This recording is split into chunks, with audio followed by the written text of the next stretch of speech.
மீதான குற்றச்சாட்டுகளை வந்து கண்டிச்சு கொள்ளை சட்டை வந்து உண்ணாவிரதம் இருக்க போது அறிவிச்சிருக்காங்க. இதை எப்படி பாக்குறீங்க? நாங்க அது கிட்டத்தட்ட அது கடந்து போயிட்டாங்க. நாங்க அவரை பத்தி நாங்க பேசுறதுக்கு எனக்கு இன்ஃபேக்ட் என்ன திறந்தாழ்த்திக்கல விரும்பவில்லை. நாங்களே என்ன சொல்லியிருக்கோம், அது கடந்து செல்வோம் சொல்லியிருக்கோம். அடுத்து செப்டம்பர் 15 எங்களுடைய மாநாடு தமிழ்நாடே திரும்பி பார்க்கிற அளவுக்கு திருச்சியில நாங்க மிகப்பெரிய ஒரு மாநாடு நடத்த போறோம். நாங்க அதுக்குண்டான ஏற்பாடுகள் அடுத்து நீங்க உங்களுக்கே தெரியும், அடுத்த ஆண்டு சட்டமன்ற தேர்தல் வருது.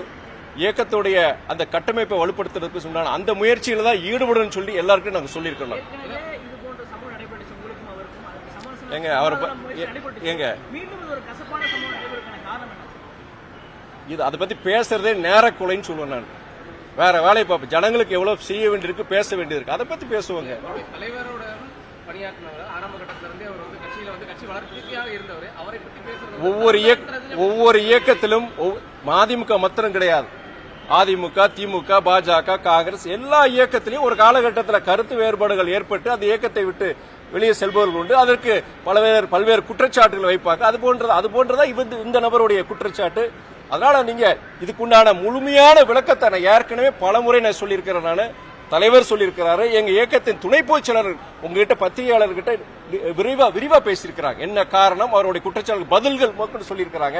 அதனால கடந்து போனதை சொல்றாங்க. சொல்லவே இல்லைன்னா நீங்க கேட்கலாம். நீங்க நானே பலமுறை சொல்லியிருக்கிறேன், விரிவா பேசியிருக்கேன். உங்க புதிய தலைமுறை கிட்டத்தட்ட 1.5 மணி நேரம் பேட்டி கொடுத்தா அதுல 27 நிமிஷம் போட்டிருந்தாங்க. அதை நான் விளக்கத்தை கொடுத்திருக்கிறேன். எங்க இயக்கத்துடைய துணை பொதுச் செயலாளர்கள் எல்லாரும் அதுக்குண்டான விளக்கத்தை கொடுத்திருக்கிறாங்க. அதனால தயவு செய்து கடந்து செல்வோம். எல்லா இயக்கத்திலும் வர்றதா ஒரு காலகட்டத்தில் கருத்து வேறுபாடு வரும், மறுபடியும் வெளியே போனவங்க உள்ள வரதுக்கு வாய்ப்புகள் இருக்கு. கடந்து செல்வோம்.